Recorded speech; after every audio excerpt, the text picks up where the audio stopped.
घर के सारे लोग किसी रिश्तेदार की शादी में गए थे। वह भी गया था, मगर न जाने कैसे थोड़ी देर बाद ही वह लौट आया और मुझ पर टूट पड़ा। उस शैतान से मैं अपनी लाज ना बचा सकी। उसने मेरा रेप करके ही छोड़ा। अमर को रात के 8 बजे मेघदूत होटल में पहुंच जाना था। उसकी कंपनी की एक क्लाइंट ने उसे मिलने के लिए यही समय दिया था, पर किसी दूसरे काम में बिजी चलते हुए समय पर नहीं पहुंच पाया था। अमर जब होटल में पहुंचा तो रात के 9:30 बज गए थे। क्लाइंट कमरा नंबर 12 में ठहरा हुआ था। अमर ने डोरबेल बजाई तो खुद क्लाइंट के दरवाज़ा खोला। अमर का परिचय पाकर उसे 2-4 बातें सुनाते हुए क्लाइंट ने कहा, आपको समय पर आना चाहिए था, अभी मैं एक लड़की के साथ बिजी हूँ। सॉरी सर, मैं कल दोबारा आ जाऊँगा। बताइए कितने बजे आऊँ? कल मैं किसी दूसरे काम में बिजी हूँ, क्लाइंट कुछ सोच कर कहा। आप ऐसा कीजिए कि भीतर आ जाइए, फाइल तैयार है, सिर्फ मेरे दस्तखत करना बाकी रह गया है। अमर कमरे में गया। जैसे ही अमर की बेड पर नज़र पड़ी तो उसकी आंखें फटी की फटी रह गईं। बेड पर कोई और नहीं बल्कि उसकी प्रेमिका रह चुकी विनीता थी। वह अपने बदन पर चादर लपेटे हुए थी। अमर का मन कमरे से भाग जाने के हुआ, मगर उसने ऐसा नहीं किया। थोड़ी देर बाद फाइल लेकर अमर क्लाइंट के साथ दरवाजे पर आया। ना चाहते हुए भी उसने पूछ लिया, सर ये लड़की क्या आपकी गर्लफ्रेंड है? नहीं, कॉल गर्ल है। आज शाम को ही एक दलाल से इसे बुक किया था। अमर को यह लगा कि जैसे किसी ने उसे बहुत ऊंचाई से नीचे फेंक दिया है।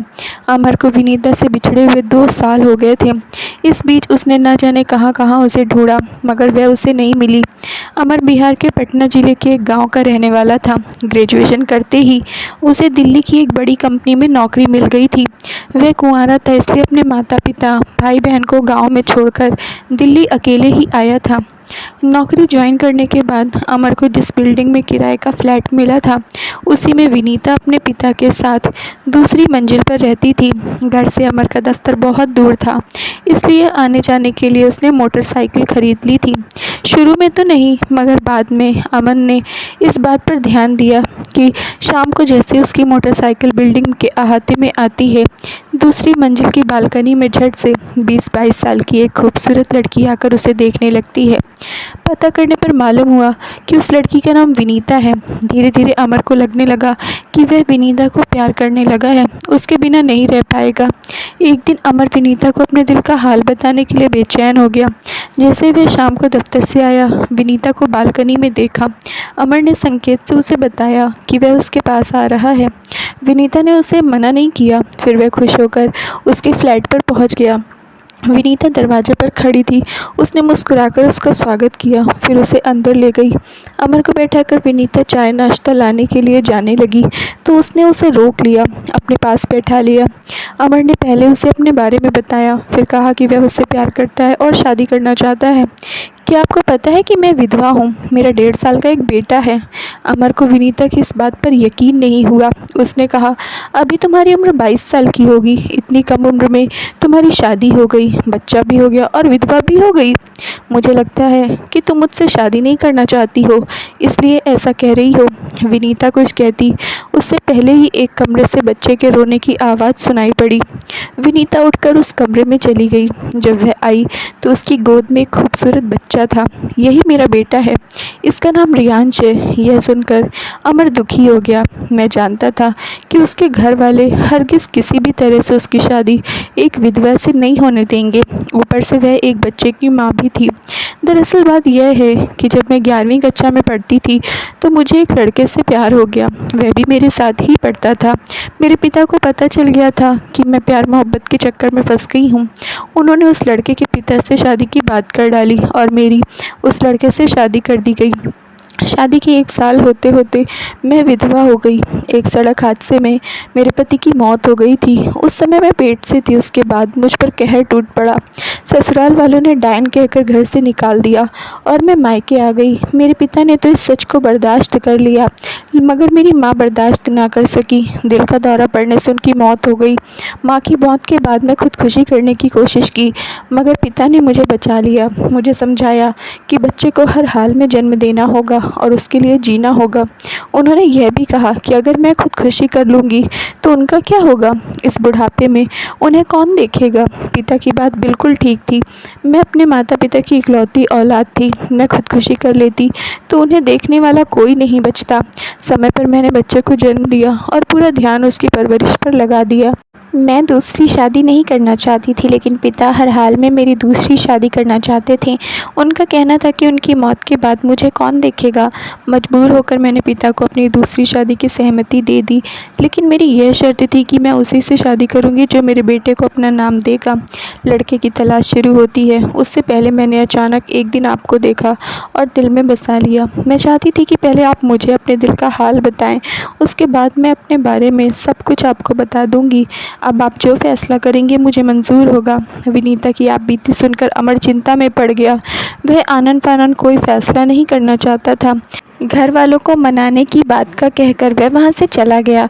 अमर विनीता से शादी करना चाहता था और इसलिए अमर गांव जाकर अपने घर वालों को मनाने का फैसला किया, पर वह गांव ना जा सका। 2 दिन बाद ही उसका ट्रांसफ़र दिल्ली से कोलकाता में हो गया। उसे तुरंत दफ्तर ज्वाइन करना था, इसलिए वह विनीता को ट्रांसफ़र की सूचना दिए बिना दिल्ली से चला गया। अमर ने सोचा था कि कोलकाता में दफ्तर ज्वाइन करने के बाद में छुट्टी लेकर गांव जाएगा। उसके बाद खुशखबरी लेकर विनीता से मिलेगा, लेकिन उसका सोचा नहीं हुआ। दफ्तर में इतना ज़्यादा काम था कि उसे अगले 4 महीने तक छुट्टी नहीं मिली। विनीता का कोई फ़ोन नंबर उसके पास नहीं था, इसलिए वह उससे बात भी ना कर सका। 4 महीने बाद जब अमर को छुट्टी मिली तो उसने पहले विनीता से मिलने का विचार किया। विनीता से मिलकर वह उसे बता देना चाहता था कि वह उससे हर हाल में शादी करेगा और उसके बेटे को अपना नाम देगा। अमर विनीता के फ्लैट पर गया तो वहाँ पर कोई दूसरा था। पूछताछ करने पर पता चला कि उसके जाने के 1 महीने बाद ही विनीता के पिता की दिल का दौरा पड़ने से मौत हो गई थी। उसके बाद विनीता फ्लैट बेचकर अपने मामा के साथ चली गई। उसका मामा कहाँ रहता था यह किसी को पता नहीं था। गांव ना जाकर अमर इसी दिन से विनीता की तलाश में लग गया। छुट्टी रहने तक उसने बहुत सी जगह पर विनीता की तलाश की। उसके बाद वह कोलकाता चला गया। अमर कोलकाता आ गया था, मगर उसने विनीता की तलाश बंद नहीं की थी। इसी तरह 2 साल बीत गए थे। आज अमर क्लाइंट से मिलने में एक दूत होटल गया तो वहाँ विनीता को कॉल गर्ल के रूप में देखकर उसे गहरा धक्का लगा था। बहुत सोचने के बाद अमर ने विनीता से मिलने का फ़ैसला किया। कुछ दिनों की कोशिश के बाद एक दलाल से अमर को विनीता के घर का पता चल गया। एक दिन शाम के 5 बजे अमर विनीता के फ्लैट पर गया। डोरबेल बजाने पर नौकरानी ने दरवाज़ा खोला। अमर ने जब उसे अपना परिचय दिया तो वह उसे दरवाजे पर खड़ा कर विनीता से पूछने चली गई। थोड़ी देर बाद नौकरानी आई और अमर को अपने साथ भीतर ले गई। विनीता एक कमरे में बैठी थी। उसके पास ही उसका बेटा रियांश था। वह खिलौने के साथ खेल रहा था। विनीता ने उसे बैठने के लिए कहा तो वह सोफे पर उसके पास ही बैठ गया। अमर के कुछ कहने से पहले विनीता ने ही कहा, आप तो मुझे छोड़कर चले गए थे, फिर 2 साल बाद मुझसे मिलने क्यों आए हैं? मैं तुम्हें बहुत प्यार करता हूँ, फिर तुम्हें कैसे छोड़ सकता हूँ? अमर ने अपनी ट्रांसफ़र वाली बात बता दी। उसने उसे यह भी बताया कि वह उसकी तलाश में कैसे और कहाँ कहाँ भटकता रहा था। विनीता चिंता में पड़ गई। अब तक जिसे वह बेवफा समझ रही थी वह तो उसे अटूट प्यार करता था। उसके लिए उसने किसी से शादी भी नहीं की थी। कुछ सोचने के बाद विनीता ने कहा, उस दिन आप मुझसे मिलकर गए तो लगा कि आप ज़रूर अपने घर वालों को मनाकर मुझसे शादी करेंगे, लेकिन जब 2 दिन आप एकदम लापता हो गए तो मुझे शक हुआ। पता करने पर मालूम हुआ कि आप तो अपना ट्रांसफ़र कराकर कोलकाता चले गए हैं, अपने फ्लैट भी छोड़ दिया है। आपका कोई फ़ोन नंबर भी मेरे पास नहीं था जो आपसे कुछ पूछती। मैं चाहती तो कोलकाता के दफ्तर में जाकर आपसे मिल सकती थी, मगर किस हक़ से मिलती? आपकी मैं थी ही कौन? 1 महीने के बाद पिता ने मुझे आपके बारे में पूछा तो मैं छिपा न सकी। सब कुछ सही सही कह दिया कि आप मुझसे शादी नहीं करेंगे। मैंने मन ही मन निश्चय कर लिया था कि अब मैं किसी से भी शादी नहीं करूँगी। बेटे की परवरिश में मैं अपनी सारी ज़िंदगी बिता दूँगी। मैंने अपना फ़ैसला भी पिता को बता दिया। मेरे इस फ़ैसले से पिता को ज़बरदस्त सदमा पहुँचा और उनकी मौत हो गई। पिता की मौत पर मामा आए थे। मुझे समझा बुझाकर उन्होंने फ्लैट बेच दिया, फिर मुझे अपने साथ ले गए। मेरा ननिहाल कानपुर में था। वह 2-3 महीने तक सब कुछ ठीक ठाक चला। उसके बाद मुझे घर की नौकरानी बना दिया गया। मेरा एक ममेरा भाई था, वह मुझसे 2 साल छोटा था। उसकी मुझ पर बुरी नज़र थी। मैं उससे बचकर रहती थी। एक दिन उसे मौका मिल गया घर के सारे लोग किसी रिश्तेदार की शादी में गए थे। वह भी गया था, मगर न जाने कैसे थोड़ी देर बाद ही वह लौट आया और मुझ पर टूट पड़ा। उस शैतान से मैं अपनी लाज बचा न सकी। उसने मेरा रेप करके ही छोड़ा। मैं चुप रहने वालों में से नहीं थी। घर वाले जब रिश्तेदार के यहाँ से लौट कर आए तो मैं उसकी करतूत सभी को बता दी। उसके बाद मुझ पर कयामत टूट पड़ी। सभी ने मुझे ही कसूरवार माना। फ्लैट का रुपया मामा के पास था। मामा ने बगैर रुपए दिए धक्के मार कर घर से निकाल दिया। मैं अपने बेटे के साथ इस उम्मीद से दिल्ली गई थी कि पिता की कंपनी में मुझे नौकरी मिल जाएगी, पर वहाँ नौकरी नहीं मिली। कंपनी में काम कर रहे एक शख्स ने एक पता देकर यह कहकर मुझे कोलकाता भेज दिया कि वहाँ नौकरी ज़रूर मिल जाएगी। कोलकाता आकर पता चला कि उस शख्स ने मुझे जिसके पास भेजा था वह सेक्स रैकेट चलाता था। मेरी ज़िंदगी तो बर्बाद हो चुकी थी। अब मैं अपने बेटे की ज़िंदगी बर्बाद नहीं होने देना चाहती थी, इसलिए सेक्स रैकेट से जुड़ गई। 1 साल बाद मैं उस रैकेट टीम से अलग हो गई और अब मैं अपना खुद काम करती हूँ।